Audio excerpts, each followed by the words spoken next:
સરસ ફિલ્મ, અને મેં ખાસ એ જ કહ્યું કે ઘણા એમ કહે છે કે આમ કે ગુજરાતી ફિલ્મ જોતા હોય એવું લાગતું નથી.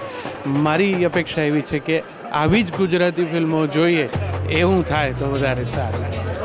ખૂબ સરસ ફિલ્મ છે, બધાએ જોઈ જ જોઈએ. હિસ્ટ્રી બની ગઈ ફિલ્મ, અદ્ભુત ફિલ્મ. લાગતું હતું કે ગુજરાતી ઇન્ડસ્ટ્રી માટે આ એક લેન્ડમાર્ક ફિલ્મ છે. એટલે આપણે હિન્દી સિનેમામાં કહીએ છીએ ને કે શોલે પહેલાં અને શોલે પછી.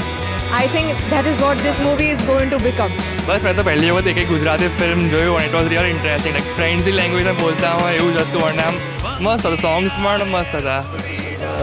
સરસ છે. આઈ થિંક દરેક ગુજરાતી આ પિક્ચર જોવું જોઈએ. ખુશ થઈ ગયા. ઘણા વર્ષો બાદ ગુજરાતી પિક્ચર જોઈ આનંદ આવ્યો. કેવી રીતે જઈશ, બહુ સુપર ફિલ્મ, બહુ સુંદર, બહુ મજા આવી ગઈ. એવરીથિંગ માઇન્ડ બ્લોઈંગ ને બહુ ક્રિસ્પ ફિલ્મ છે. દરેક ગુજરાતીએ આ જોવી જ જોઈએ. Super. I mean I just love this movie. Movie was just super. બહુ મજા આવી. પહેલી ગુજરાતી ફિલ્મ જે હું જોવા ગયો શાયદ આટલી સારી રીતે, અને થરોલી એન્જોય કરી છે. વર્લ્ડ ઓવર ગુજરાતીઝ આ જોશે જ movie. World over, not in India. Abroad also people will love this movie.